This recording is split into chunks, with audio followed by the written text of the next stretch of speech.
Bueno, entonces hoy lo que vamos a hacer es empezar a darle un poquito más de continuidad a lo que tiene que ver con la estructura de la primera sesión.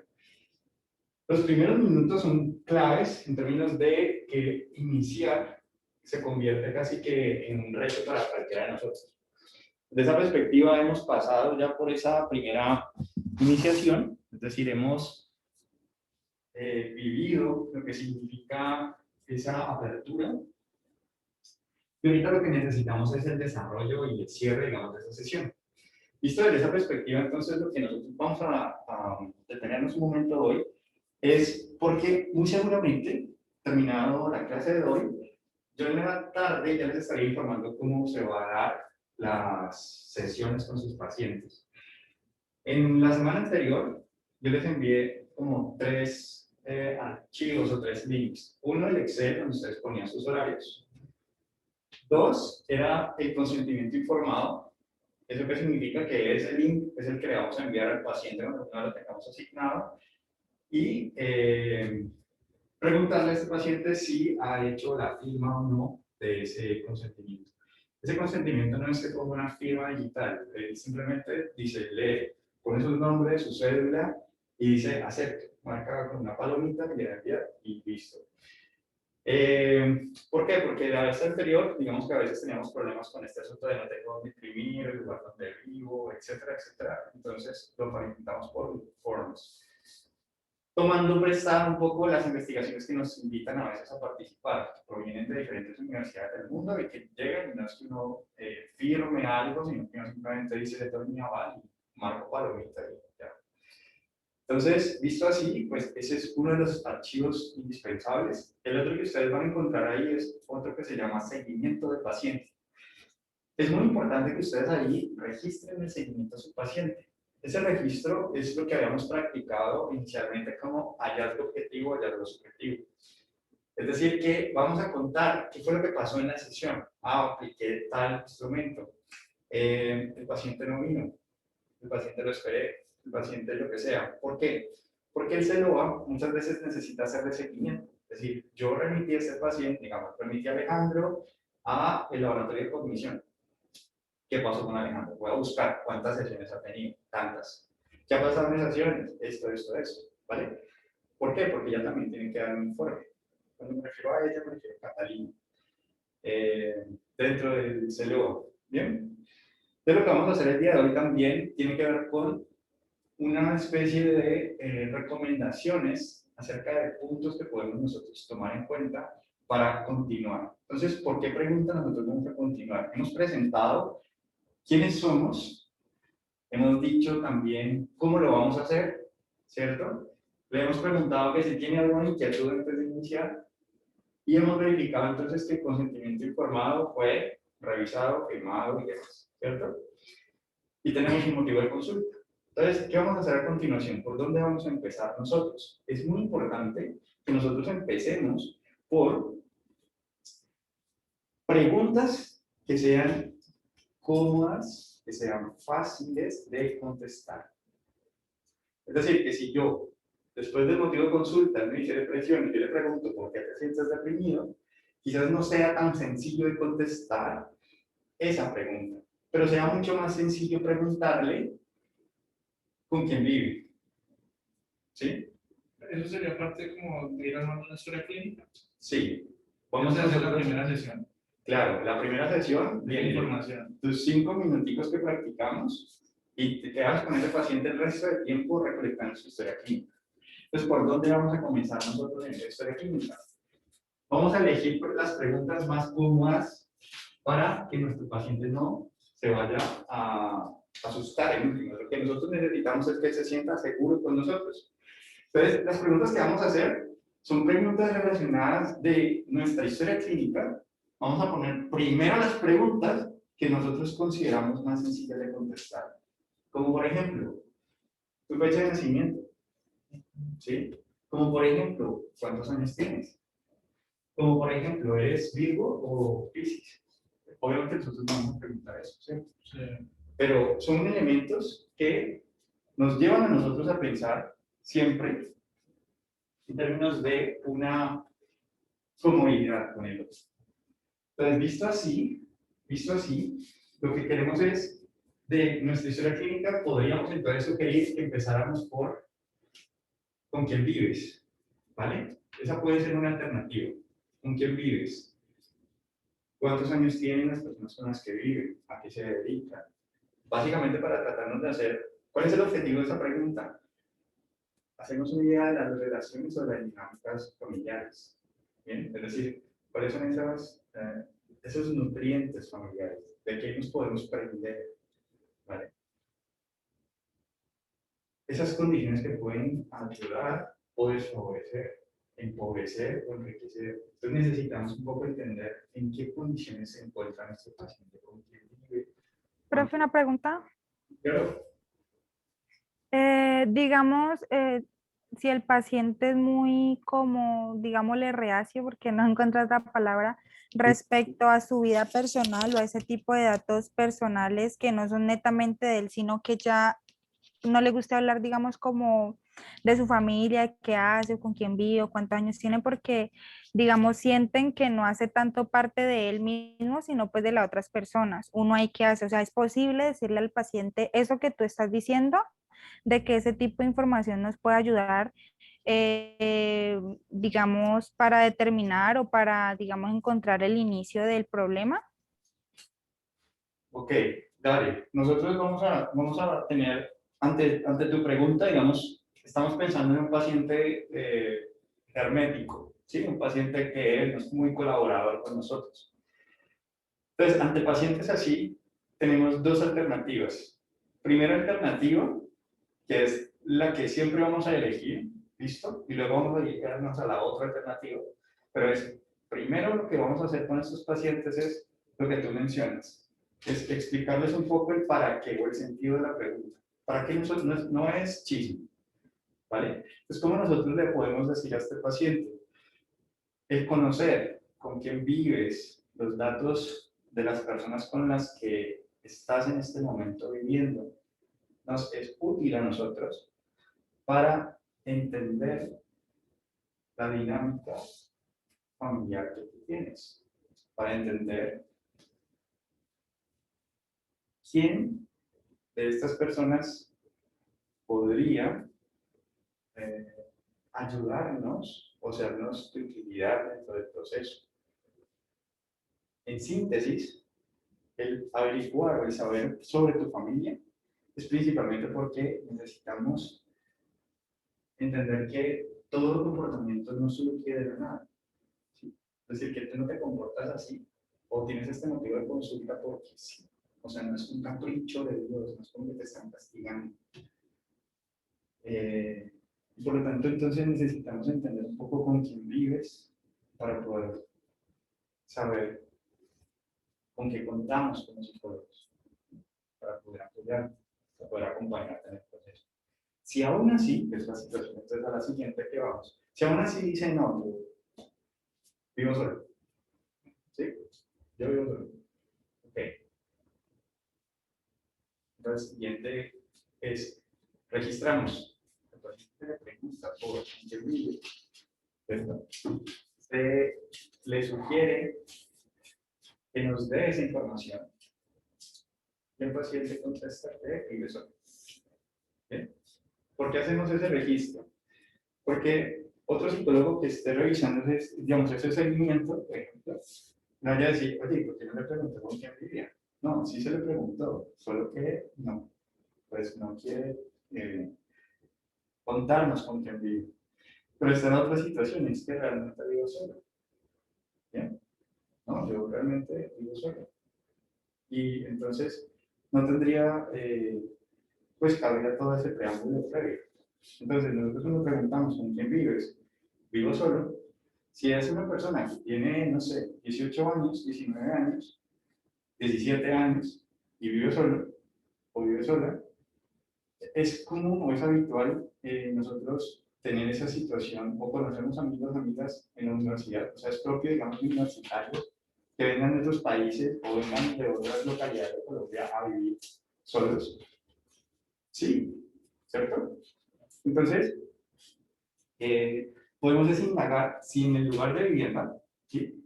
A veces les alquilan una habitación. Pues sí, vivo solo, pero convivo ¿con quién convives? ¿Vale? ¿Con quién convives?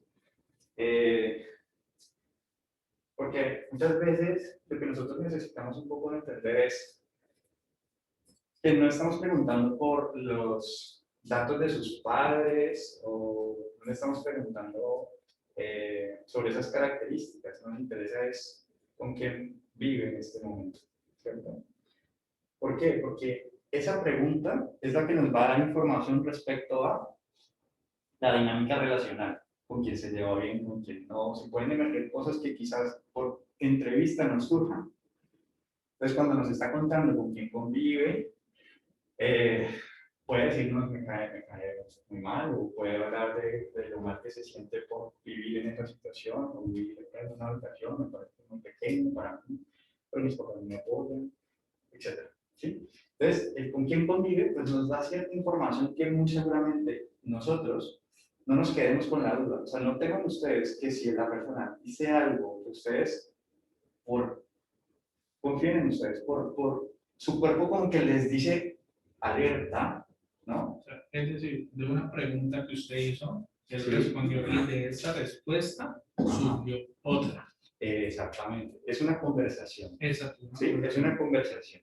En ese orden de ideas, esa conversación, ¿listo? Es una conversación en la cual ustedes no se pueden quedar con la duda. Así como cuando uno dice, "Mm, es que yo me siento muy mal de vivir en mi casa".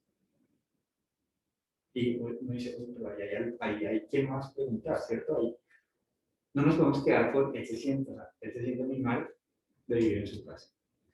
Necesitaríamos entender un poco mejor qué es lo que está sucediendo.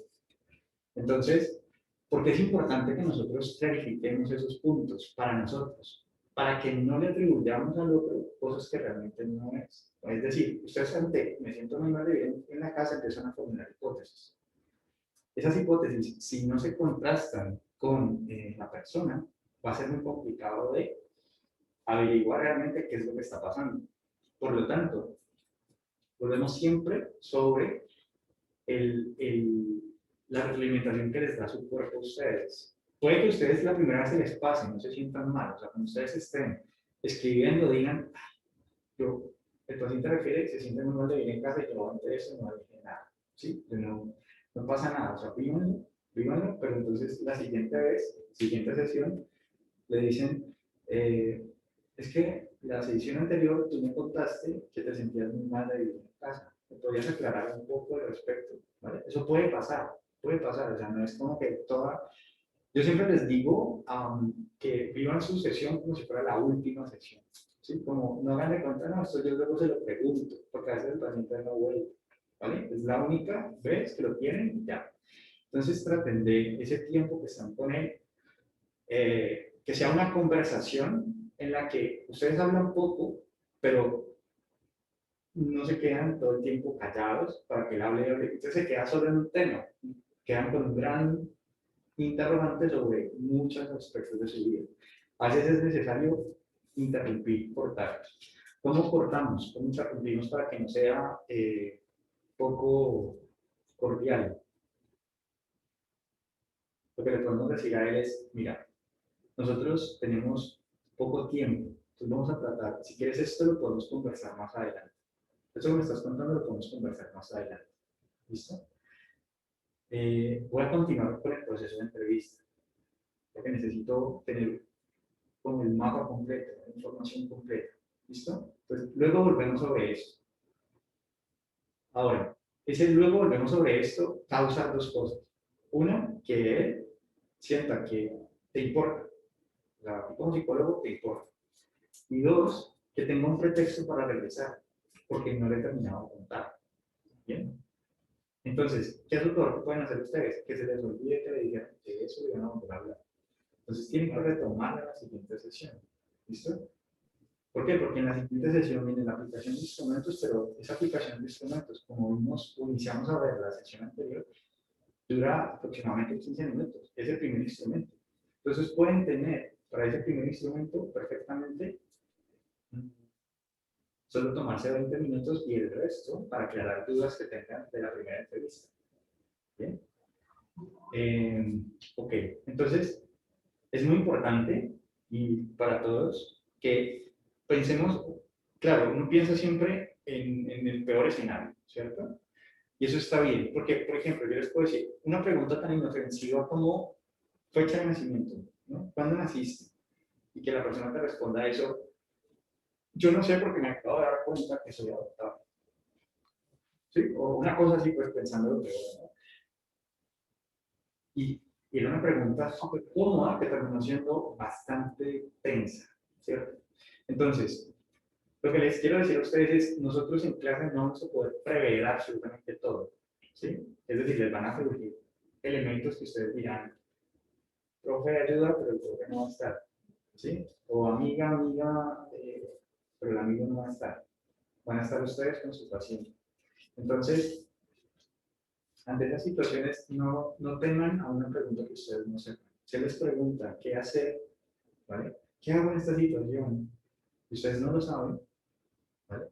Díganle, en este momento no lo sé, pero voy a leer, voy a preguntar con mi profesor y la próxima vez que nos encontremos te diré qué podemos hacer, ¿vale? O sea, no se dejen llevar, no se dejen llevar a un nivel de incompetencia, a un nivel en el cual ustedes, eso me lo decía mi papá y yo crecí con o sea, ese discurso en mí. Nunca se dejen llevar a su nivel de incompetencia. ¿Qué significa eso? Que si ustedes son expertos en un tema y desconocen otro tema, y el otro les está diciendo que vayan a ese tema, no se dejen llevar a ese tema. Díganle abiertamente, no sé sobre ese tema, pero puedo saber. Con eso. ¿Listo? ¿Vale? Para que sobre eso, luego ustedes puedan mantener su lugar. ¿Vale? Porque si no, el otro se va a dar cuenta que ustedes no saben de eso. ¿Sí?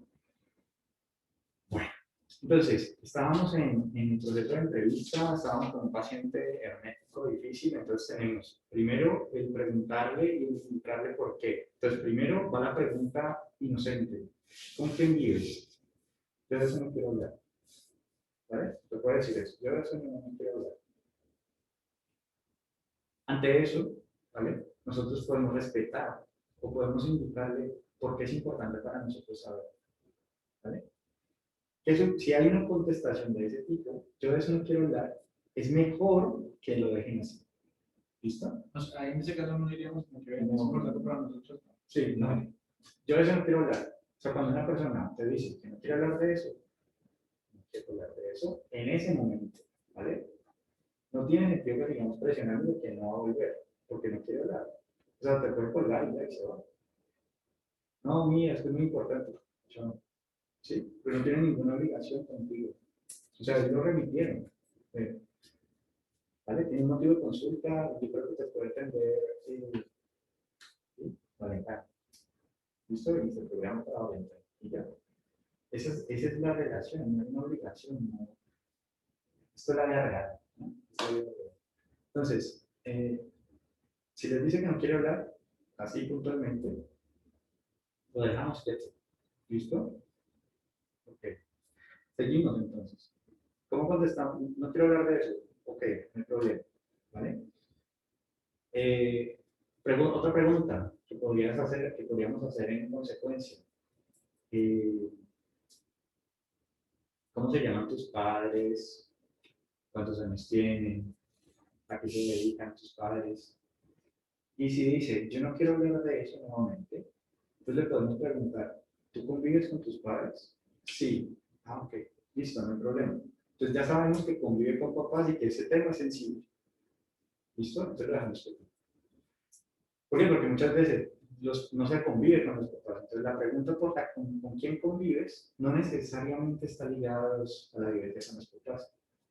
Si preguntamos con los datos de papás, es principalmente porque necesitamos un poco indagar sobre antecedentes de los familiares. ¿Bien? Entonces, podemos hacer la pregunta de los nombres de los papás, de a qué se dedican esos papás y cuántos años tienen. ¿Listo? Y a continuación vamos a preguntarle si en su familia ha tenido algún tipo de antecedente de salud física. Por ejemplo, siempre es muy interesante que ustedes den ejemplos. Por ejemplo, migrañas. Por ejemplo, problemas de azúcar. Si ustedes no se saben el nombre técnico, no se complican. Ah, es que yo no sé cómo se dice hipoglicemia, no me acuerdo. Problemas de azúcar, listo, se entiende, ¿vale? ¿Ok? Entonces, problemas de azúcar. ¿Tu familia, su tía, han tenido algún antecedente de salud? Por ejemplo, cáncer, problemas de azúcar. Solo vamos a nombrar elementos de salud física. ¿Listo? Y aquí es muy importante que me pongan atención porque a veces cometen este error. Y es que la persona dice, por ejemplo, sí, mi tía sufría de cáncer. Y eso se queda así. Y no sabemos si es tía paterna o tía materna. ¿Listo? Yo no sé por qué, a veces cuando nos responden masculino, creemos que es paterno. Mi tío, no lo asociamos a, no sé, que viene de línea paterna, y no necesariamente. Mi abuelo, ¿abuelo qué? ¿Paterno o materno? ¿Listo? Que quede eso muy claro, saber muy bien. Casi que la pregunta es, ¿han tenido antecedentes en tu familia de salud física, como por ejemplo hipertensión, migrañas, ¿vale? Sí, mi tía. Tía paterna o materna. Materna. Registramos. Listo. ¿Algo más? No, no más. Ok. Ahorita exploramos. Lo hemos explorado en la familia. Listo. Antecedentes familiares de salud física. Ahora, seguimos en la misma categoría de lo físico, pero con él. Entonces, tú has experimentado, ¿y tú? ¿Tú has experimentado algún tipo de antecedente de salud física? Entonces, él te puede decir, bueno, yo... ¿listo? Vale.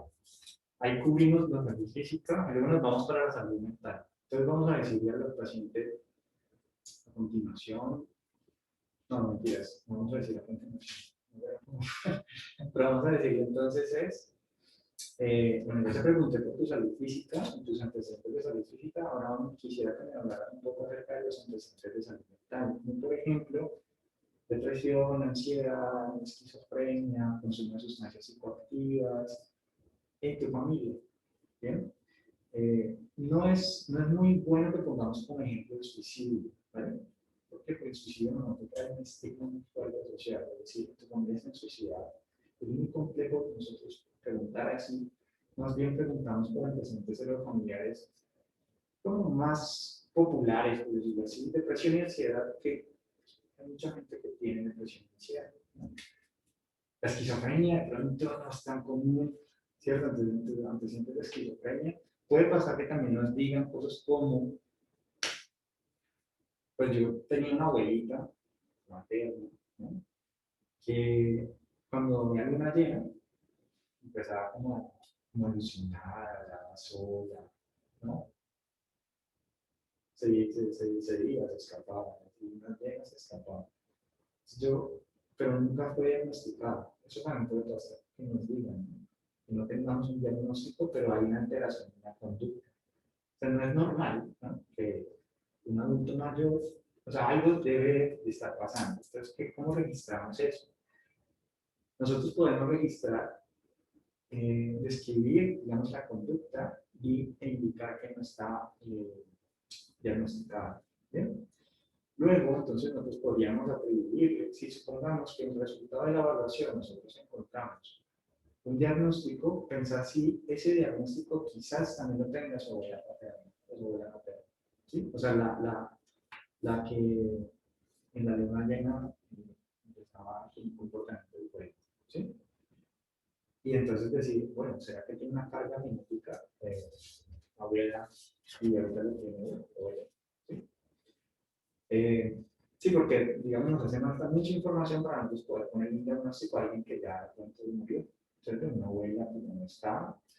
A veces los pacientes mismos les ponen diagnóstico. O sea, te dicen, por ejemplo, pues yo creo, doctora, que tiene una esquizofrenia que no se diagnosticó. ¿Sí? Porque es que yo tenía una tía abuela que tenía esquizofrenia. Y eran hermanas, y ese tipo de cosas. ¿No? Entonces, Eso nosotros lo dejamos registrado. Vale. Entonces hasta ahí tenemos antecedentes heredofamiliares de salud física. Y así como le preguntamos por sus antecedentes de salud mental en la familia, él, ¿qué antecedentes de salud presentas? Entonces él puede haber venido por un motivo de consulta que nos dice, por ejemplo, depresión, y en sus antecedentes personales nos puede empezar a hablar de ansiedad, de estrés postraumático. ¿Bien? Entonces a veces tener como estos dos elementos presentes. Yo consulto por esto, pero estoy presentando también estos otros síntomas. Entonces, en los antecedentes de salud mental personales, vamos a registrarlos. Lo dejamos aquí lo que nos menciona. Si, por ejemplo, esos antecedentes de salud que nos mencionas, mentales, no están del todo contemplados en el motivo de consulta, podemos nosotros preguntarlo, ¿vale? Es decir, a ti te interesaría también que estos antecedentes personales fuesen parte de tu motivo de consulta. Él puede decir, no, porque eso fue algo que te pasó hace rato. En este momento lo que me pasa es lo que te dije. Ese motivo de consulta. ¿Listo? Porque a veces les da pena. Y recuerden a veces que muchas veces la revisión que nos hace el CELOA, ¿sí? Como la ponen aquí, a veces el paciente dice, pues tal y como está en el CELOA. No, si dice depresión, ¿por qué consultas? Depresión. No hay más información. Pero cuando empezamos en la conversación, y que antecedentes personales de salud has presentado o presentas, puede haber generado con ustedes que les da más tranquilidad. Así como ustedes al principio están tensos, están bien. Igual, o sea, son dos así súper nerviosos. ¿Sí? Bueno, entonces una vez que nosotros hemos dejado esos antecedentes de los familiares claros, hemos indagado inclusive, ya que lo estamos hablando en este momento, podríamos decir que podríamos empezar por antecedentes familiares y personales. Es decir, en la conversación empezaríamos por su fecha de nacimiento, ¿sí? ¿Cuáles son, cuál es su edad? Es lo que hemos venido diciendo, con quién vives, los datos de tu familia, ¿cierto? Y luego antecedentes familiares. Pero eso no significa que se tenga que ser el ¿listo? O sea, ustedes pueden decir, creo que con él puedo pasar a antecedentes familiares y luego ustedes pueden jugar. O sea, no es que sea tan estructurado, ¿listo? Bueno, una vez que nosotros hemos hecho eso, entonces lo siguiente a continuación, ¿qué sería? ¿Qué sería? ¿Por qué ustedes, digamos, dirían, bueno, podríamos continuar entonces por... Y la respuesta que ustedes digan es correcta. Pues según lo que les acabo de decir, no hay norte, ¿no? No hay una secuencia. Eso es lo que quiero que estén tranquilos. Alguien no se me pidió el que seguía, ¿no? ¿Listo? No llevar un protocolo. Podemos preguntar algo aquí. Sí, sí, sí. El asunto es que cuando termines la sesión, tú no te quedes con... O sea, no sé sobre si tiene alguna enfermedad de salud física, porque no se lo pregunto. Entonces, por eso a veces manejamos como esa estructura, o para saber, ok, puedo preguntar esto. Ahora en es... ese caso nosotros grabamos la sesión. ¿Porque es por Zoom o...? Ustedes pueden grabar sesión, ustedes sí pueden hacer la grabación, pero como les decía en un primer instante, de pronto ustedes están grabando y no graban, entonces ustedes están confiados en que están grabando y luego van a ver la grabación y resulta que el audio está pésimo. Entonces es mejor no confiar tanto en esa tecnología, de apoyo, ir registrando, ya que como lo tienen pues en Zoom, rico que pues la cámara está allí y que ustedes van tomando apuntes, van registrando con los datos muy importantes. Si quieren pueden dejar su celular en modo avión, pues que no les vaya a entrar una llamada ni nada, y poner a grabar el audio, cosa que pues nada, es demasiado rápido habla y no alcanza a poner todo, pero como que, ¿cómo tomamos apuntes? Ideas generales, ideas. Así que hallazgos subjetivos que nos causó lo que estamos escuchando inmediatamente, ¿sí? O sea, interpretaciones, y luego con algún dato específico de lo que dijo, lo ponemos, como hallazgo objetivo. Ya después, si tenemos el audio, pues podemos revisar y ampliar un poco lo que dice.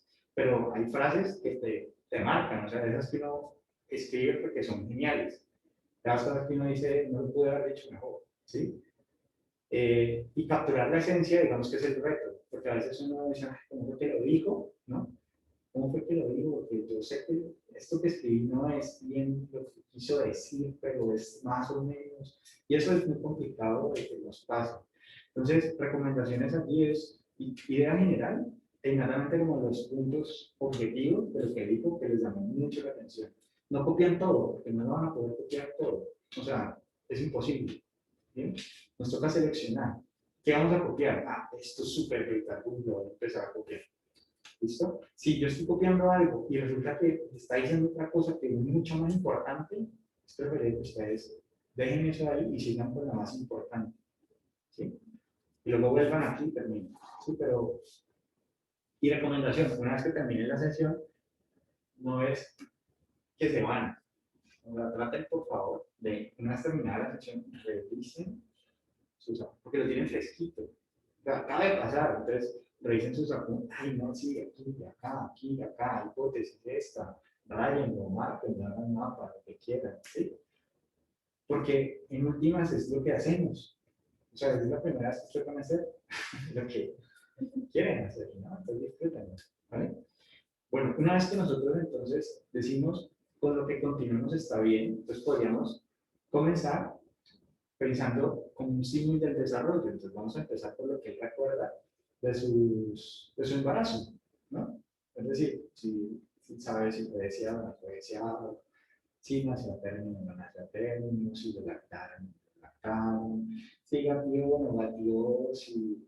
Bien, o sea, vamos a empezar es como a explorar un poco esa historia del desarrollo, vamos a mirar un poquito más al detalle de su historia académica. ¿Por qué? Porque en su historia académica es donde se le exige. Y si yo tengo algún problema, ese problema se va a notar en la exigencia. Entonces, por ejemplo, permiso. Si me ponen un obstáculo, yo lo supero. Me ponen un obstáculo, yo lo supero. ¿Qué he aprendido de mí? ¿Qué puedo con eso? Pero si el primer obstáculo yo me voy, inmediatamente lo que vamos a tener es que vamos a poder decir palabras más, palabras menos, que nos está dando información acerca de qué es lo que este paciente está mostrando cuando se le exige, ¿no? Cuando aparecen los años superiores, cuando se repite un año, cuando se pierde una materia, cuando nos cuesta. ¿Qué tiene esa materia que hace que se muestre la dificultad? ¿No? Entonces, y lo interesante es que en esa historia del desarrollo nosotros estamos pensando todo el tiempo en el motivo de consulta. ¿Eso qué significa? Que nosotros estamos pensando de dónde viene, si tiene depresión, de dónde la podemos explicar, de su historia clínica. ¿Mm? Eh, entonces, si eso no aparece, entonces nos toca empezar a hacer preguntas un poco más específicas sobre su depresión, ¿vale?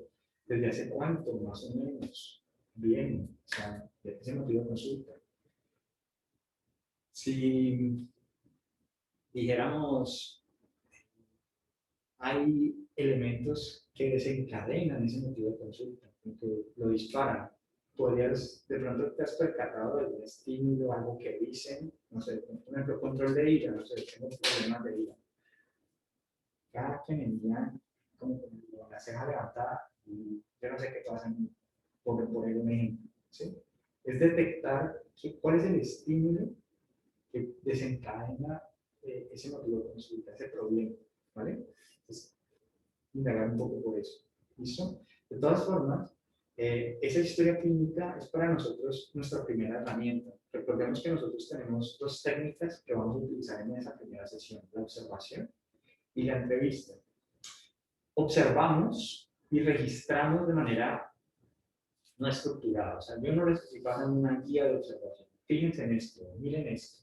Listo, vamos a hacer una observación no estructurada. ¿Por qué hacemos una observación no estructurada en nuestra primera sesión? Porque cuando decimos qué mirar, perdemos de vista la totalidad. Es decir, que cuando yo te digo, fíjate en el pajarito, tú pierdes de vista el árbol en el que está parado el pajarito. Estás muy atento al pajarito. Cuando hacemos observaciones estructuradas es porque ya más o menos tenemos una idea de qué es lo que está pasando y vamos a observar si está pasando o no está pasando. Es decir, tenemos una teoría, supongamos, ustedes dicen, yo creo que un paciente tiene un trastorno de atención, supongamos.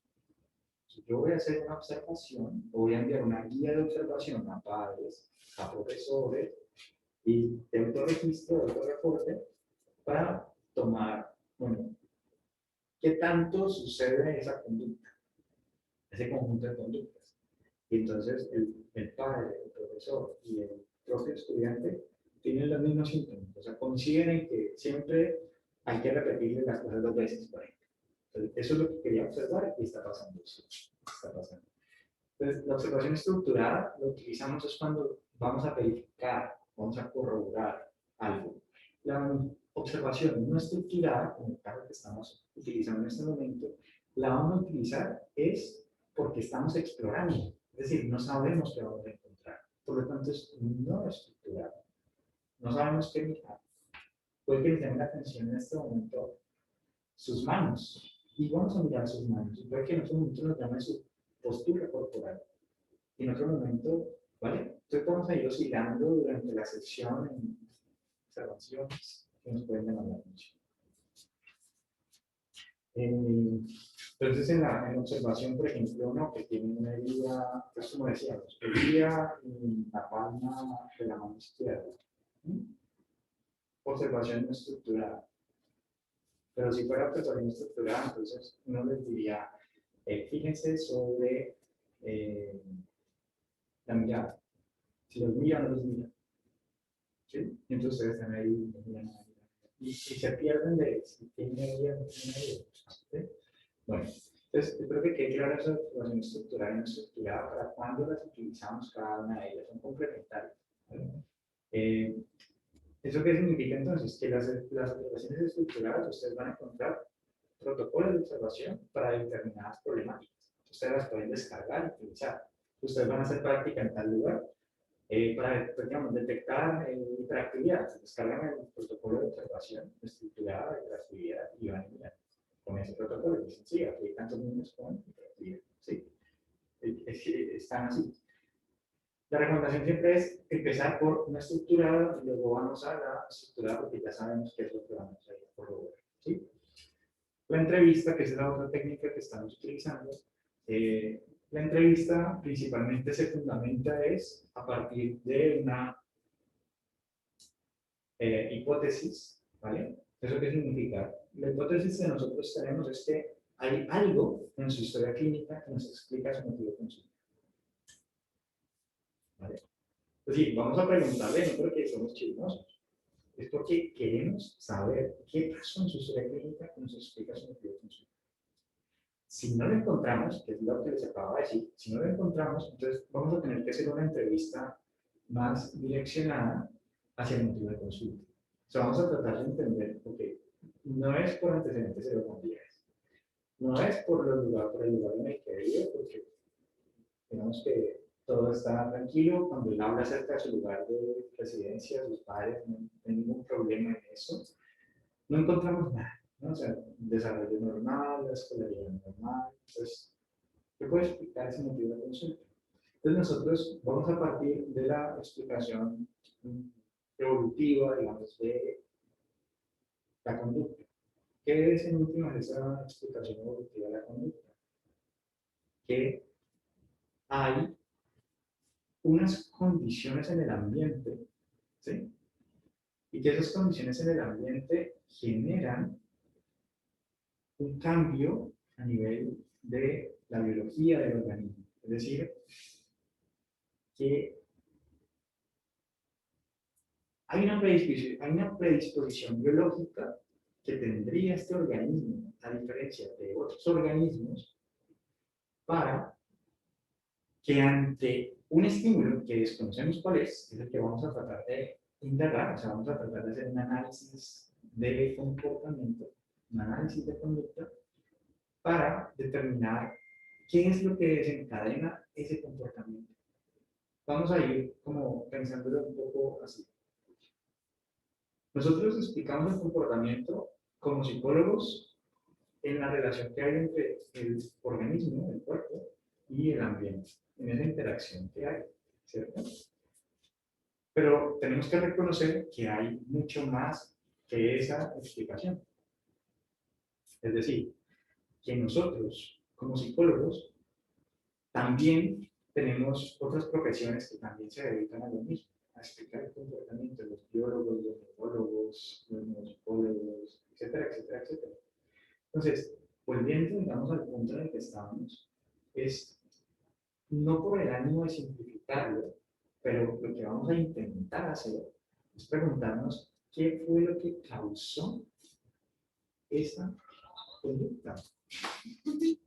Esa conducta, ¿qué la causó? ¿No? ¿Qué la causó? Y entonces, para nosotros poderle preguntar a esta persona es, ¿en qué horario del día tú te sientes haciendo? Vamos a manejar de que sea depresión, pero puede ser cualquier motivo de consulta, ¿listo? ¿En qué horario del día tú has notado que la depresión es más fuerte? ¿Sí? Pero no, en las noches, no en las mañanas, no al mediodía, ¿vale? Y cuando es más fuerte, ¿qué es lo que ha estado sucediendo? ¿Qué es lo que ha estado pasando? Entonces él puede decirnos eh, que justo en ese momento eh, tenía una discusión, que justo en ese momento llegaba su mamá al trabajo, etc. ¿No? Entonces el asunto es un poco como tratar de entender que la depresión se convierte en un mecanismo, ¿vale? Un mecanismo de adaptación. O sea, volviendo a la explicación de evolución, nosotros todos, ustedes y yo y todos, estamos evolucionando en este momento.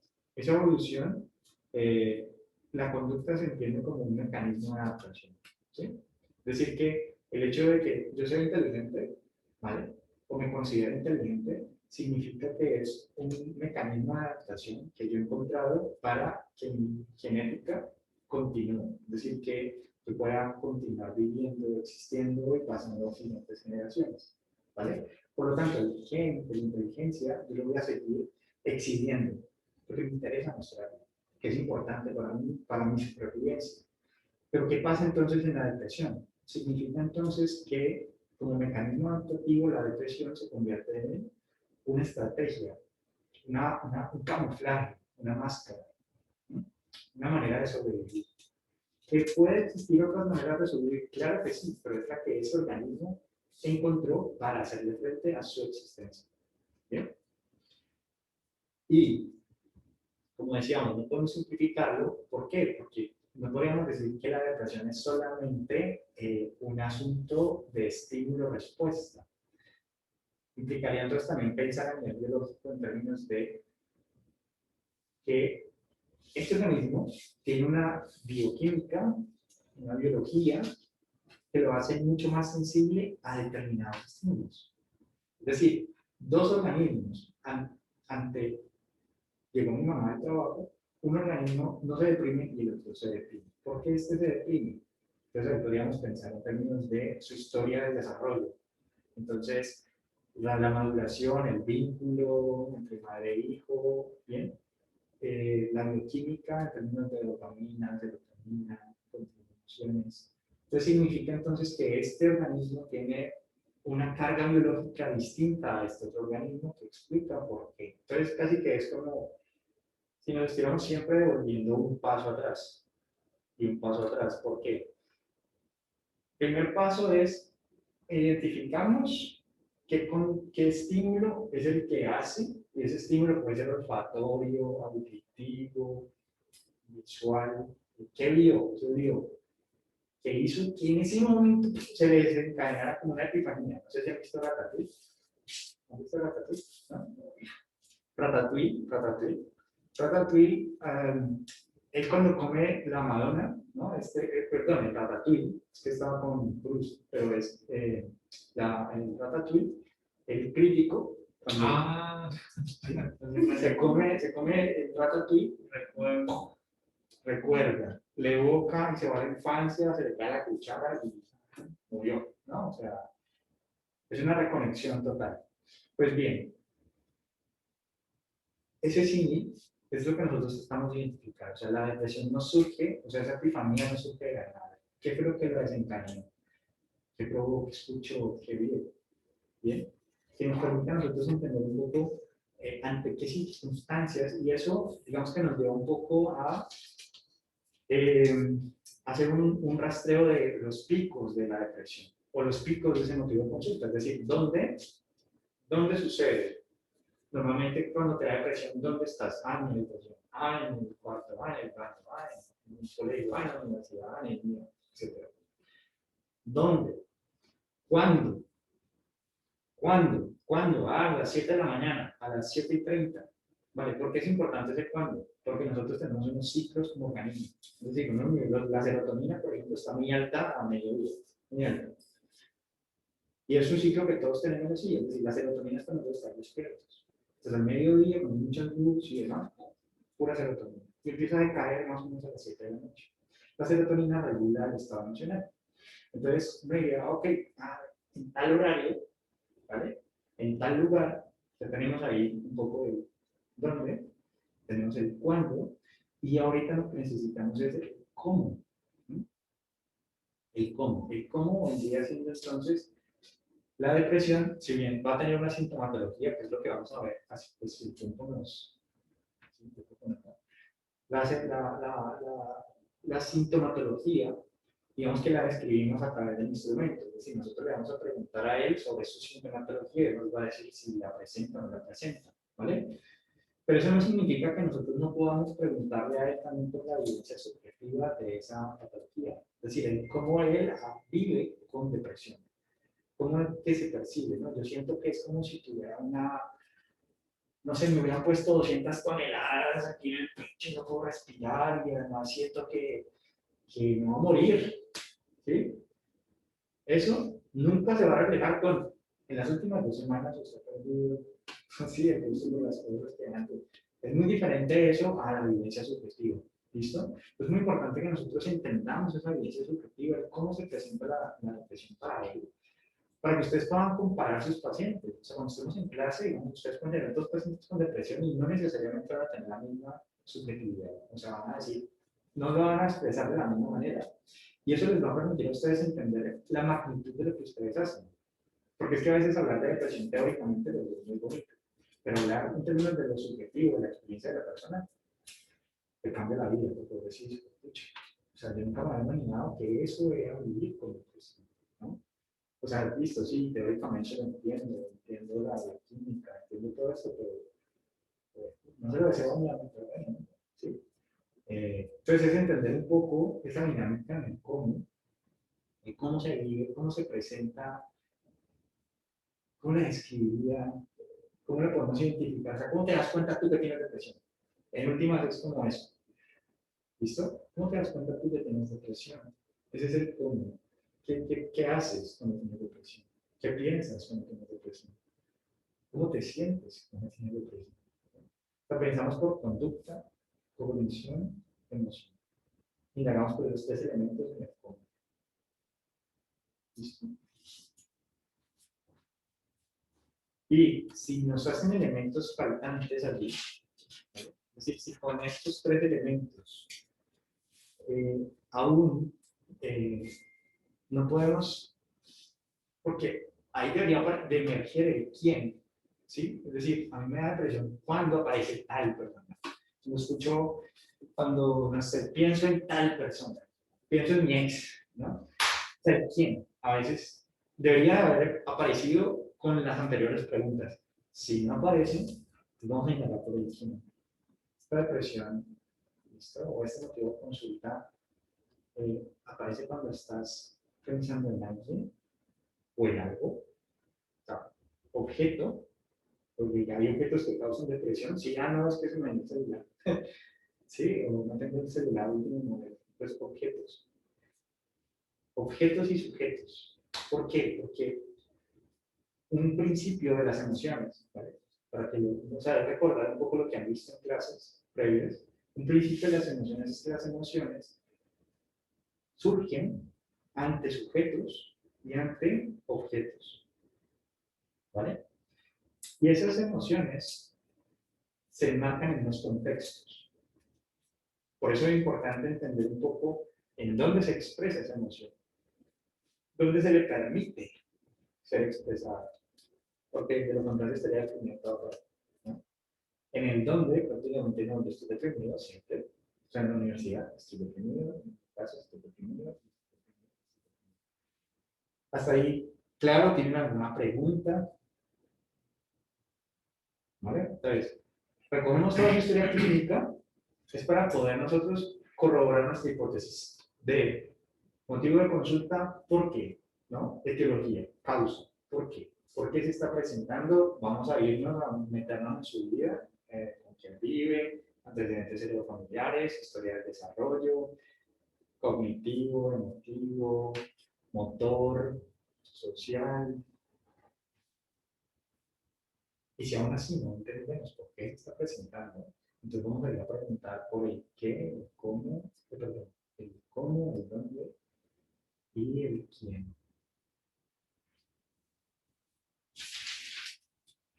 Porque ese qué en última es el cómo.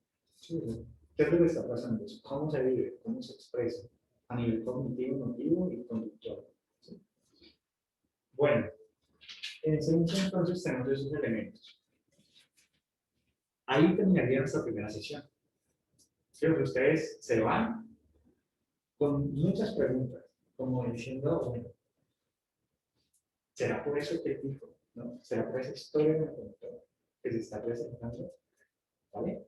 Y podemos, entonces, ¿qué es lo que tendríamos que hacer a continuación? Tenemos que empezar a revisar literatura científica. Si hay antecedentes de que vivir una experiencia de estas se asocia con depresión. ¿Sí? Voy a decir, mire, sí, o sea, esto que yo creía que sí, lo han encontrado también otros en el mundo. ¿Vale? Y eso, el asunto es que el informe que ustedes entregan tiene un apartado de justificación teórica. ¿Vale? Eso pues, no les he dicho, pero para que lo vamos a ver. Un apartado de justificación teórica, ¿eso qué significa? Que yo ya estoy graduado, ¿vale? Y yo aún coloco en mis informes justificación teórica. O sea, no es un asunto de porque ustedes están estudiando que yo les pido justificación teórica. Y no significa que todos los informes tengan justificación teórica. Pero, ¿qué es lo que queremos decir con justificación teórica? Lo que queremos nosotros señalar es que lo que nosotros estamos pensando, no solamente lo estoy pensando yo a partir de los datos, sino que además, si yo te doy una recomendación, es decir, toma agua a las 8 de la mañana, y esa es mi recomendación, esa recomendación no viene solo porque a mí me parece que a mí me funcionó, porque cuando a mí me iba a dar depresión yo tomaba a las 8 de la mañana agua y me funcionó. No, sino que también se basa en recomendaciones dadas por otros en el mundo. ¿Bien? ¿Eso qué significa? Que no es una justificación teórica de trabajo de grado, no, es básicamente una página a lo sumo o dos párrafos a lo sumo, donde sintetizamos lo que hemos leído relacionado con el motivo de consulta. O sea, yo te digo que tienes depresión por esta causa, esa causa está bien documentada. Es decir, se debe a esto, como otros han señalado. Y además, te sugiero que vayas a un proceso psicoterapéutico para tratar esto, como otros autores también lo han indicado. ¿Bien?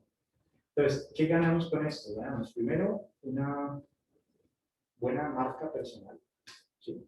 Es decir, yo te sugiero que vayas con este psicólogo, con esta psicóloga. Pues, bueno, vale, funciona, etc. Bueno, si no hay preguntas, entonces vamos a mirar como para que podamos explorar lo de riesgo de suicidio, que también alcanzamos a llegar ahí la vez pasada. Voy a trabajar aquí en el común. Creo que yo lo tenía ya abierto de la creación allá. Para los que están aquí, preguntas, tienen preguntas, inquietudes. ¿Todo está claro? Bueno, parece que está bien. Creo que Profe, los pacientes que nos van a asignar, o sea, ¿son qué estudiantes o gente que, puede ser cualquier tipo de persona? vale, van a ser estudiantes, la mayoría. Igual como ya estamos en bienestar universitario, de pronto tengamos de otra población, pero creo que vamos a privilegiar estudiantes. O sea, ustedes creo que no van a hacerlo con población externa. Una vez que pues ya tengamos como formalizado, digamos, para mí, ¿qué me gustaría? A mí me gustaría que el laboratorio fuera un lugar de práctica. Entonces, seleccionar practicantes que tuviéramos aquí y que acompañaran a los estudiantes de pruebas en el proceso con población externa, o sea, todo. Pero pues, primero nos tenemos que acreditar y salir de toda esa primera parte. Entonces voy a compartir pantalla para que puedan ustedes ver acá y ustedes allá también lo que yo estoy haciendo.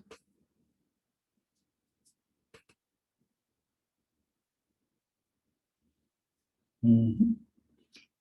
Entonces, aquí les estoy compartiendo pantalla, todos deberían de estar pudiendo ver la mini. Como veríamos la sesión anterior, este es un instrumento que avalado por la Organización Mundial de la Salud para estimar salud mental en población general.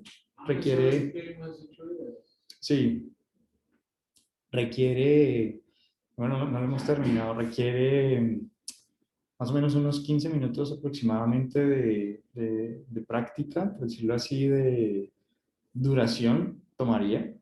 Y la ventaja, nosotros habíamos iniciado aquí por el episodio depresivo mayor y decíamos entonces que en este episodio depresivo mayor eh, teníamos unas claves de lectura. Cuando veíamos verde significaba criterios diagnósticos, criterios que sí o sí vamos a tener que preguntar y que a partir de allí vamos a tomar decisiones.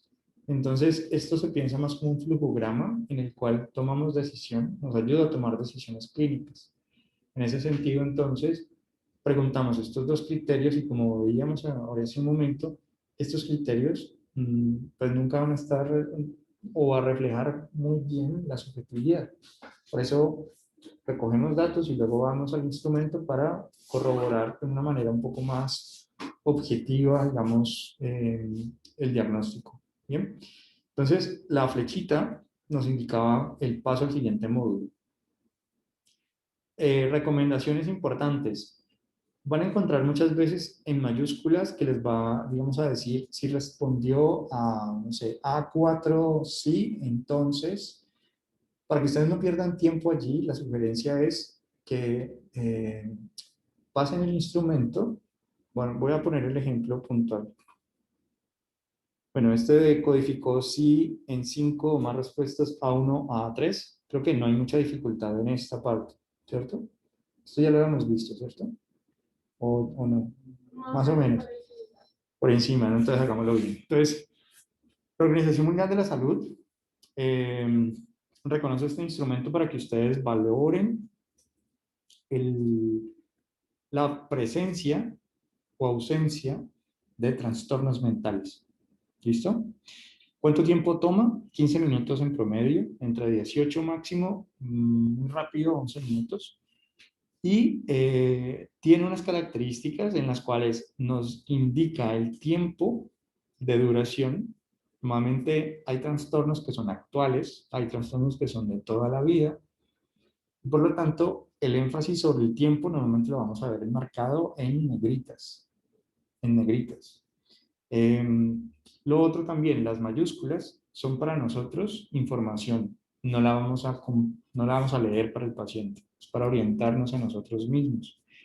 La flecha verde, es decir, esta flechita que vemos aquí sobre el no, nos indica que debemos pasar al siguiente módulo. Siguiente módulo es que si estamos en A, pasaríamos a B. Nos saltaríamos todo. ¿Listo? En ese sentido, entonces, un paciente que responde que no y no a 1 y a 2 pasaría inmediatamente a el módulo B, que sería el de distimia. ¿Sí? La distimia, o sea, si yo no tengo depresión, pero tengo comportamientos asociados a la depresión, no sé si ustedes conocen a Drupi o han visto a Drupi alguna vez. Voy a ponerle a Drupi, yo creo que lo han visto, solo que no lo recuerdan a Drupi. Es de mi época, pero ya se los pongo. Du. ¿No es el perrito? Ajá, sí, el perrito. Ah, Este, Drupi. ah. ¿Sí? Bueno, digamos que un poco la distimia es pensarla tipo Drupi, es decir, puede pasarle cosas muy positivas, ganar un trofeo, ganar un campeonato, tener una novia hermosa, que le dé un beso a una novia hermosa y nada cambia, ¿no? No hay alegría, no hay una sonrisa. Ese tipo de anedonia, ¿bien? De planitud, un efecto plano, eh, es más característico de la distimia, ¿sí? Pero necesariamente, como se confunde mucho con la depresión, primero exploramos depresión. Entonces, depresión. Depresión, sus dos rasgos distintivos son, yo sí me tengo que poner gafas, o sea, yo tampoco puedo abusar. Bueno, entonces, en las últimas 2 semanas, ¿se ha sentido deprimido, decaído la mayor parte del día, casi todos los días? Fíjense que la pregunta, nosotros tenemos que luchar también con nosotros mismos en eso, para que no se perciba aburrido el asunto. Lo otro también importante que olvidé mencionarles es que, porque no recuerdo si se los dije en la sesión anterior, es que cuando ustedes pasan a aplicar este instrumento, ustedes le deben decir a su paciente lo siguiente. Le deben de decir, supongamos que ustedes recogieron datos y en esa primera sesión quieren pasar inmediatamente a esto, porque pues, a algunos les puede alcanzar el tiempo. ¿Sí? Que rápidamente tienen como todo ya muy claro y quieren aprovechar el tiempo y pasar a aplicar el instrumento en la primera sesión. No hay problema. ¿Listo? Entonces, ¿qué haríamos si acabamos de terminar la recolección de datos? En esa recolección de datos, él ha hablado completamente, le hemos permitido que hable, hemos conversado. ¿Qué vamos a hacer en este? Entonces le vamos a decir, a continuación, yo te voy a hacer una entrevista que es un poco diferente a como hemos venido trabajando hasta el momento. ¿Por qué? Porque cuando yo tengo una pregunta, tú solo me vas a contestar si sí o si no. ¿Listo? Es solo sí o no. Por lo tanto, es una entrevista muy diferente a como la hemos venido haciendo. ¿Listo? ¿Estás listo para comenzar? ¿Tienes alguna pregunta? Y se las hago a ustedes porque es como, ¿tienen alguna pregunta? Esa sería la información que daríamos. Eso es lo que le diríamos a él. Esta es una entrevista muy estructurada, muy diferente a como te hemos venido entrevistando hasta el momento, donde tú me vas a responder si sí o si no. Igual, acá arriba, creo que está la indicación también para ustedes. Mira, aquí dice, entrevista 2 puntos. Con el fin de hacer la entrevista lo más breve posible, informe al paciente que va a realizar una entrevista clínica que es más estructurada de lo usual, en la cual se le van a hacer unas preguntas precisas sobre los problemas psicológicos, sobre sus problemas psicológicos, y las cuales requieren unas respuestas de sí o no. ¿Bien? ¿Listo? Entonces, esa es como la idea. ¿Listo? Entonces, ¿qué hacemos? Me informan mucho las dos. Entonces dice, nosotros no vamos a leerle episodio de presión mayor, no vamos a leerle fechita, significa, nada de eso. Vamos a leer entonces solamente en las últimas 2 semanas se ha sentido deprimido, decaído la mayor parte del día, casi todos los días. Entonces el paciente dice, por ejemplo, no. En las últimas 2 semanas ha perdido el interés en la mayoría de las cosas o disfrutado menos de las cosas que usualmente le agradaban. Sí. Ok. Entonces, si marcó sí, significa que tenemos que continuar la exploración. Con que una de las dos sea contestada con sí, tenemos que seguir la exploración. Si la respuesta hubiera sido no, no, entonces no, y pasaríamos al siguiente módulo, que sería distimia, que sería la letra B. ¿Listo? ¿Sí se alcanza a ver? O... a ampliarlo aquí un poquito. Entonces, una vez que nosotros hemos hecho eso, voy a ir como para que revisemos juntos como los puntos para que si tienen dudas, que sea más fácil. En las últimas 2 semanas, cuando se sentía deprimido sin interés en las cosas, fíjense que están negritas, es como si nos dijeran, tiene que hacerle mucho énfasis a esas 2 semanas, o sea, no es que perdió peso hace un mes, ¿sí? Ayer había una pregunta que me parece muy importante que la introduzcamos de una vez. Una compañera preguntaba, profe, es que dice en el último mes, más adelante van a ver que hay unos criterios del último mes. ¿Qué se entendería por el último mes? Entonces, si están entrevistando hoy, 23 de febrero, gracias, el último mes, ¿qué sería? ¿Qué se entendería? ¿Se entendería febrero o se entendería enero? Entonces, estábamos así. Entonces, el criterio que vamos a utilizar son 30 días hacia atrás de la fecha de evaluación. Es decir, últimos 30 días. O sea, en los últimos 30 días o en el último mes, ¿sí? Entonces, en las últimas 2 semanas, lo mismo. Igualito. En las últimas 2 semanas, no sirve profe, es que fue la tercera semana, o sea, por dicho, fue hace, sí, hace 3 semanas, no hace 2 semanas. El criterio es 2 semanas, últimas 2 semanas. ¿Listo? En las últimas 2 semanas disminuyó, aumentó su apetito casi todos los días. O sea, perdió o ganó peso sin intentarlo. Ya todo esto de los ejemplos que están aquí, creo que confunden. O sea, si ustedes dicen, por ejemplo, el último mes de más o menos 5% de su peso corporal, o más o menos 3.5 para una persona de 70 kilogramos. Confunden. Más bien tengan de referencia que el criterio para subir o bajar de peso es 3.5 kilogramos. Es decir, tú estabas pesando cuánto, digamos, no sé, 70. Y en las últimas 2 semanas ya estás en 65, 64. O sea, perdiste más de 3.5 kilos. Bajaste de peso. O subiste de peso. Pero también aquí es interesante notar que muchas veces las personas no saben cuánto pesan. ¿Sí? Pero pueden decirte, pues yo siento que he perdido peso. O sea, la gente me dice que estoy más delgado, más delgada, o aumenté de peso, más gordo, más gorda, ¿no? Entonces, basta con que la persona en últimas reporte si ha ganado o ha perdido peso en esas últimas 2 semanas a causa de su depresión, porque es en las últimas 2 semanas cuando se sentía deprimido sin interés, o sea, en últimas nos está diciendo es cuando te sentís deprimido, comes en exceso o dejas de comer. Queremos explorar eso, pero no les lo vamos a preguntar de esa manera. Nosotros, yo creo que me voy a quitar el por favor. Ustedes no se lo vayan a quitar. Por favor. Bueno, en las últimas 2 semanas, entonces tenemos ese criterio, ¿listo? ¿Sí o no? Ahí se entiende, 3.5 kilogramos. Y aun cuando no sepa muy bien, que diga, perdí, gané, ¿listo? Ok. Tenía dificultad para dormir casi todas las noches, dificultad para quedarse dormido, se despertaba a medianoche. Entonces fíjense que ya no repiten ese de las últimas 2 semanas.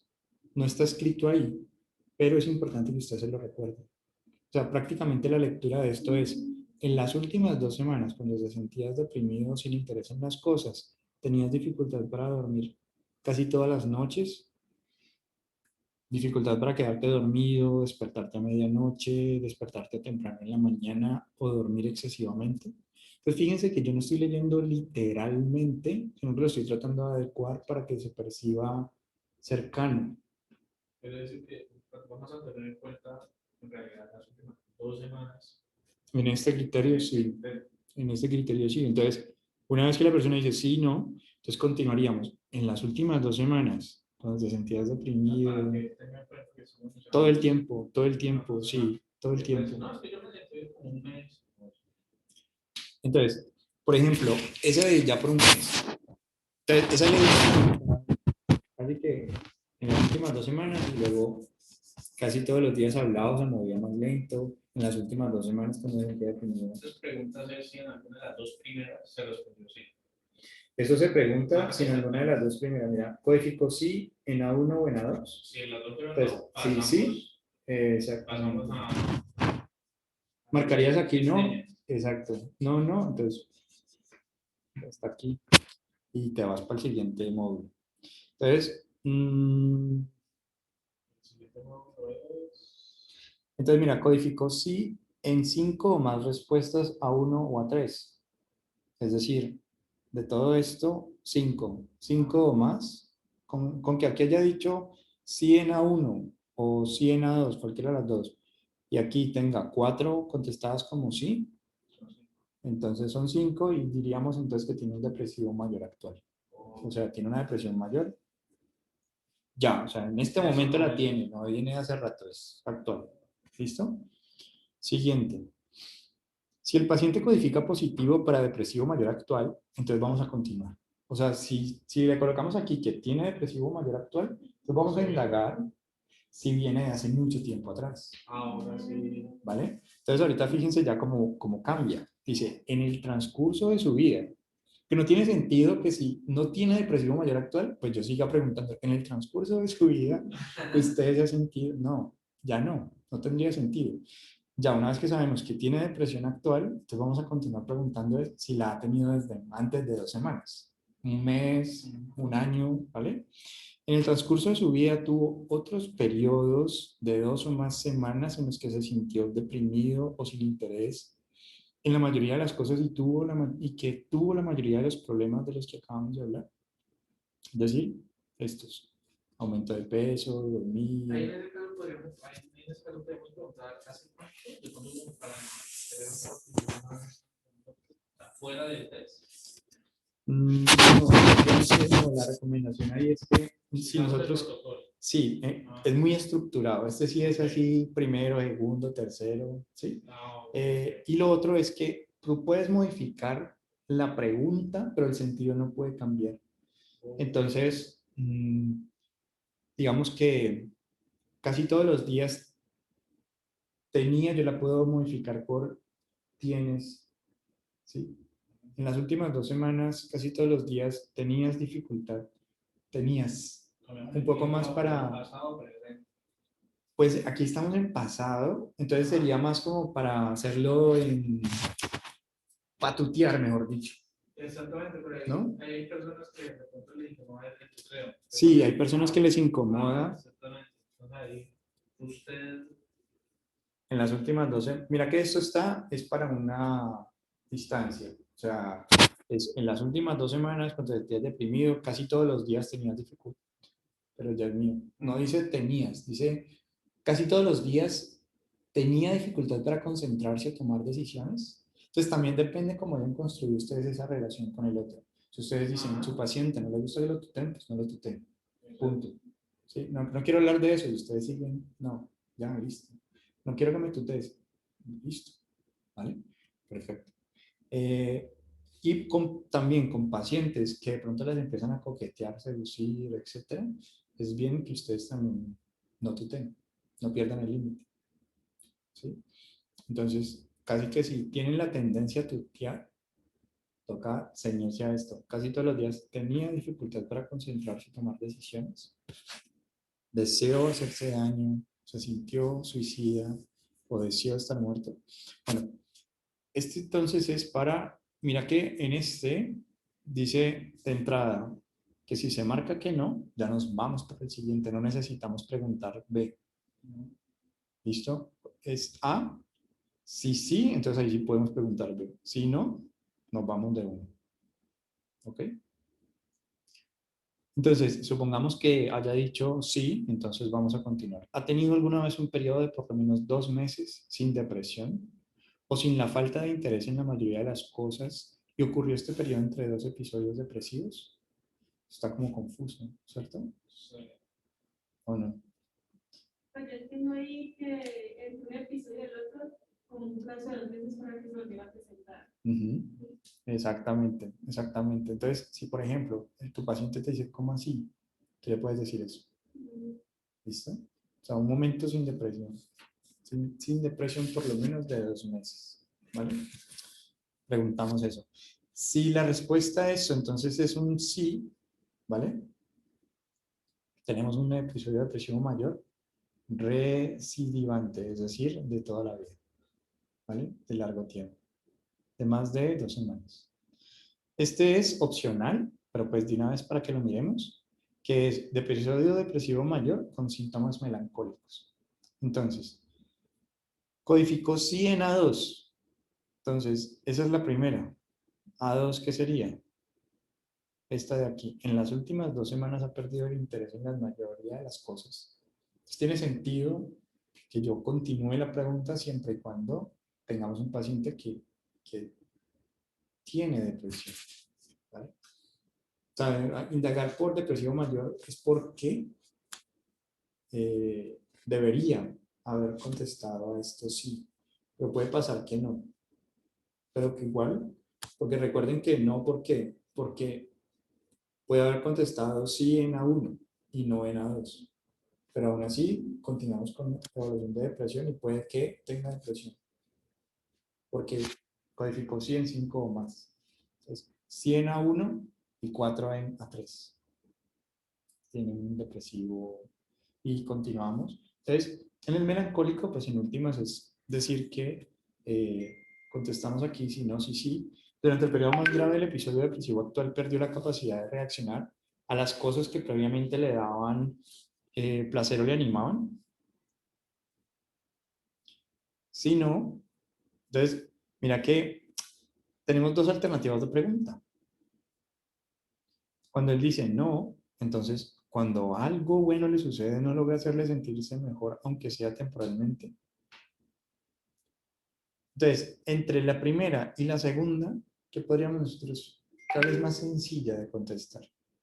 Es mejor la segunda. Cuando algo bueno le sucede no logra hacerse sentirse mejor, aunque sea temporalmente. Y con eso contestamos a un no o a un sí. Y entonces esto es lo que les mencionaba. Este tipo de preguntas. Codificó sí en A5A o A5E. Entonces a veces uno dice, ¿de qué están hablando? No, pues están hablando de A5A o A5E. Ahí no hay problema, pues tenemos ahí, podemos contestar no o sí. Pero hay veces en las que creo que es en las que está por aquí. Codificó sí en A3C. Entonces uno no se va por allá, ¿cierto? Entonces lo mejor es dejar esto vacío, ¿no? Y luego ustedes contestan, lo terminan de registrar, para que no se vean ustedes delante del otro pasando páginas y volviendo y tal. Durante las últimas 2 semanas, cuando se sintió deprimido o sin interés en la mayoría de las cosas, se sentía deprimido de una manera diferente al tipo de sentimiento que ha experimentado cuando alguien cercano a usted se ha muerto. Casi todos los días por lo regular se sentía peor en las mañanas. Casi todos los días se despertaba por lo menos 2 horas antes de su hora habitual y tenía dificultad para volver a dormirse. Entonces, mira que los síntomas melancólicos son muy parecidos a los síntomas descritos en A3, este de acá. Dificultades para dormir, ¿sí? Pero entonces ahí estamos explorando es la presencia de unos síntomas melancólicos, ¿vale? Ahora, bueno, ok. ¿Se sentía excesivamente culpable o era su sentimiento de culpa desproporcionado con la realidad de la situación? Por eso creo que la evaluación es como tan compleja. ¿Por qué? Porque uno diría, por ejemplo, si yo en este momento sé esto, yo me puedo sentir culpable por quitarme el tapabocas, ¿cierto? Pero me sentiría más culpable si yo empezara a toser y estornudar en este momento, ¿cierto? ¿Por qué? Porque la realidad de la situación hace que la culpa sea mayor en época de pandemia, en época de COVID, ¿cierto? Entonces, en ese sentido, a eso es lo que vamos. O sea, yo me puedo sentir culpable por situaciones, pero la justa medida de esa culpa. Entonces, ahí, si tienen preguntas con su paciente, es en ese sentido. ¿Se sentía excesivamente culpable o su sentimiento de culpa era desproporcionado a la realidad de la situación?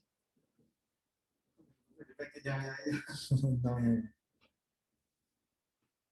Codificó sí en 3 o más respuestas de así. Entonces,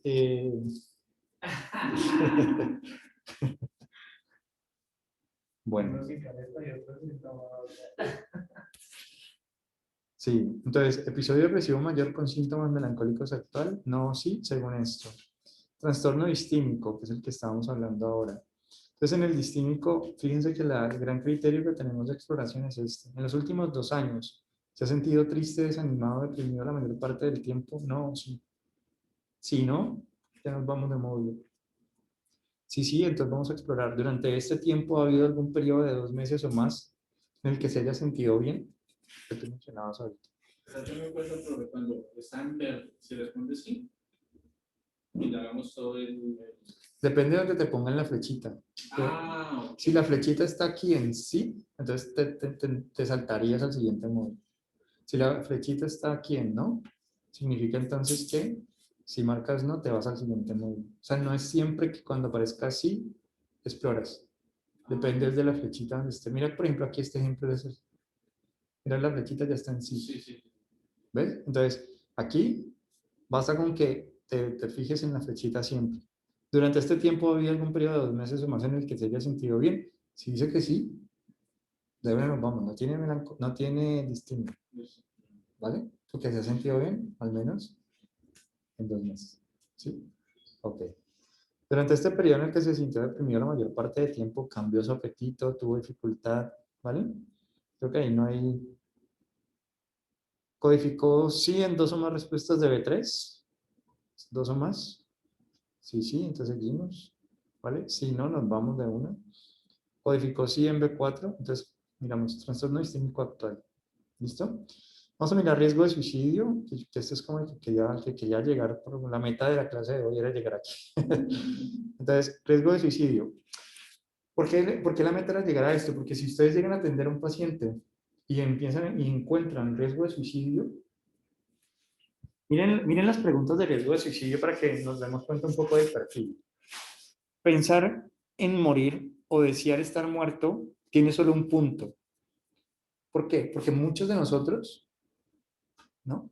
En algún momento cuando ha pasado algo, a veces decimos, ojalá estuviera muerto, ojalá no estuviera, ¿sí? Desearía estar muerto. Ese tipo de cosas como que hacen parte de ser seres humanos, ¿bien? Pero eso no significa que por haberlo pensado, por haber deseado estar muerto, significa que hayamos planeado cómo suicidarnos o que hayamos intentado suicidarnos, que son las preguntas que más peso tienen. ¿Bien? Entonces, es muy importante esta parte que está aquí, porque ustedes tienen que, yo qué les sugiero, que si ustedes tienen un paciente con riesgo moderado o un paciente con riesgo alto, luego remitamos inmediatamente atención por bienestar universitario.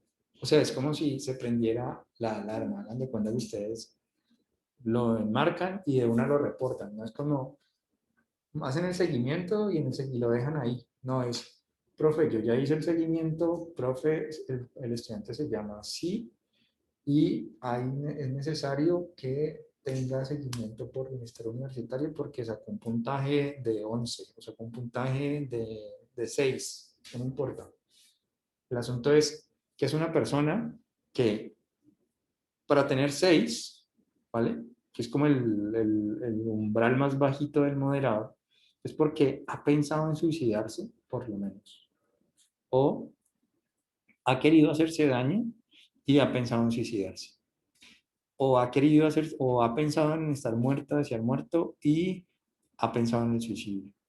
O sea, por donde lo miremos, el asunto es que lo encontramos, lo detectamos y lo remitimos, lo reportamos. O sea, ustedes no pueden decir que lo vieron hoy y, no sé, al final en el informe colocan riesgo de suicidio alto. ¿Por qué? Porque estamos jugando, con una vida. O sea, sería muy triste pues que ustedes lo encuentran en la primera sesión, se dan cuenta que está en riesgo alto y no hacen nada. ¿Sí? Entonces, encontramos riesgo alto. ¿Cómo entonces hacemos eso? Ustedes pueden aquí, si quieren hacer una ficción de poner una rayita y sumar y cuánto puntaje les da. Pero el asunto es que sumen bien, que no vayan a poner a alguien en riesgo alto cuando en realidad no lo tiene o que esté moderado cuando en realidad no lo tiene. ¿Listo? Y entonces, le preguntamos, durante este último mes, ¿listo? Último mes.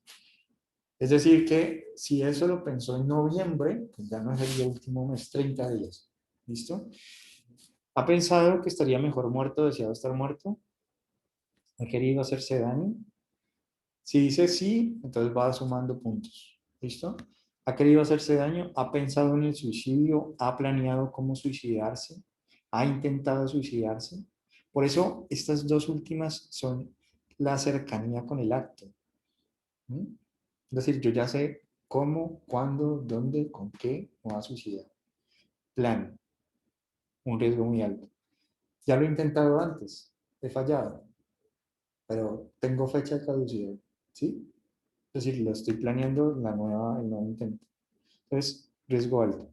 A lo largo de su vida, ¿alguna vez ha intentado suicidarse? Entonces, puede una persona tener 4, eso lo deja en riesgo leve. Algunos de ustedes dirían, debería tener más puntaje. Son una persona que ha intentado suicidarse, pero también es corresponder a la resiliencia, o sea, corresponder a que hay personas que en algún momento de su vida intentaron suicidarse, pero ese hecho, ese evento, cambió su vida para bien y ya no están pensando en suicidarse, ¿vale? Pero en algún momento de su vida lo intentaron. Entonces, eh, es importante esa exploración y por eso quería como llegar a este punto porque puede pasarles que encuentren y me gustaría que el protocolo lo activáramos con moderados. A los leves, los que tienen riesgo leve, digamos que,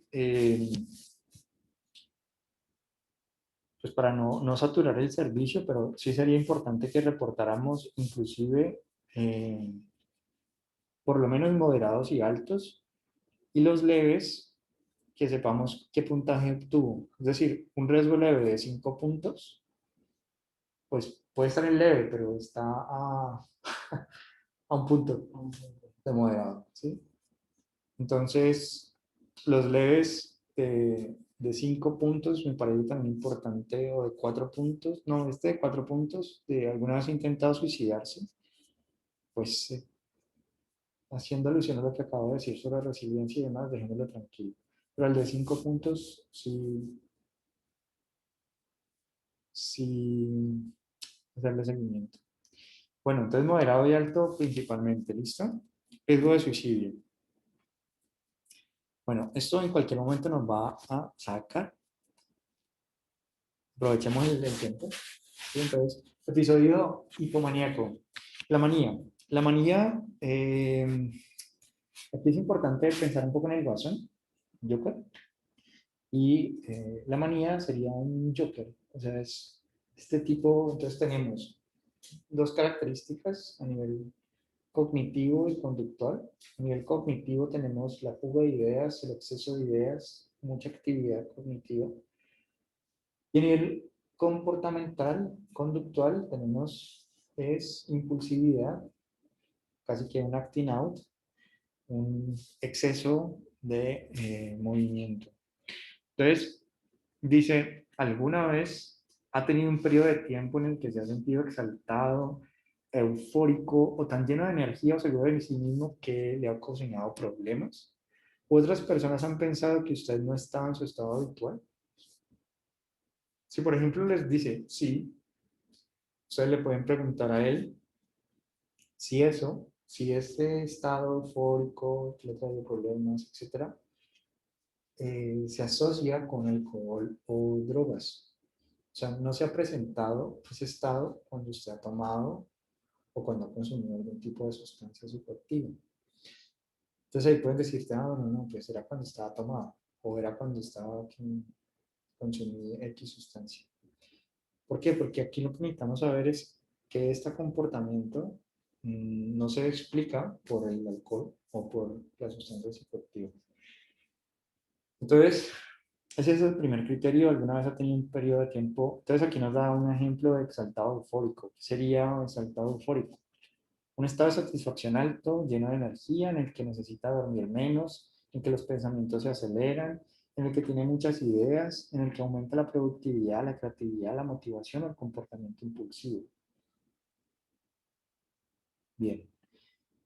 Si sí a esa pregunta, ¿vale? Si responde que sí, entonces, ¿en este momento se siente exaltado, eufórico o lleno de energía? Ahora el otro criterio. ¿Ha estado alguna vez persistentemente irritado durante varios días? De tal manera que tenía discusiones, peleaba o le gritaba a personas fuera de su familia. ¿Ha notado usted de los demás que ha estado más irritable o que reacciona de una manera exagerada comparado a otras personas en situaciones que incluso usted creía justificadas? Sí, en este momento se siente excesivamente irritable. ¿Vale? Entonces, ahí ustedes pueden pensar en personas que conocen, que quizás no tienen con esas características. Entonces, tienen uno de los rasgos de la manía. ¿Mm? Necesitaríamos entonces codificó sí en D1 o en D2, en D1A o en D2A, aquí o acá. Entonces, si sí, continuamos. Si no, pues nos vamos. Si D1B o D12B, sí, explorar solamente el episodio actual. Si D1B y D2B no, explorar el episodio pasado más sintomático. Entonces, en términos de tiempo de decisión, sería que según la respuesta, como esto es actualmente, o sea, en este momento, ambos hacen parte de el ahora. Si responde que sí, entonces vamos a explorar el actual. Es decir, durante el tiempo en el que se sentía exaltado, lleno de energías o irritado, notó que eso es actual. Es decir, episodio actual y episodio pasado. Estos síntomas, al menos una semana, le causaron problemas que estaban. Y bueno, en cualquier momento nos va a sacar, entonces yo creo que podemos retomar la siguiente clase por aquí, ¿no? ¿Cuál es la recomendación? Vayan revisando este instrumento, conózcanlo, adelántense. Y una vez les digo que por cada sustancia psicoactiva detectada es una hojita que se llena aparte. Cuando lleguemos a sustancias psicoactivas me entenderán un poco, o cuando lo estén explorando, van a ver que les preguntan cuál sustancia psicoactiva, entonces por cada sustancia psicoactiva se preguntan para saber si hay adicción a esa sustancia o abuso de esa sustancia, y cada hoja es independiente. ¿Sí? Entonces, si tienen policonsumidores, es decir, que consumen de todo, por cada una de esas, una hojita para llenar. Bueno, vale, yo les estaré contando en la tarde entonces sobre sus pacientes. Vayan adelantando entonces su revisión de este instrumento, ¿listo?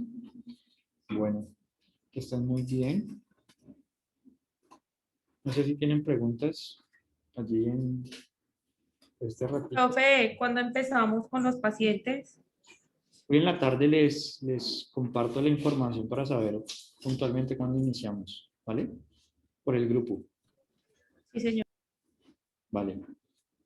Bueno, chicos, nos vemos. Que estén muy bien. Hasta luego. Gracias, profe.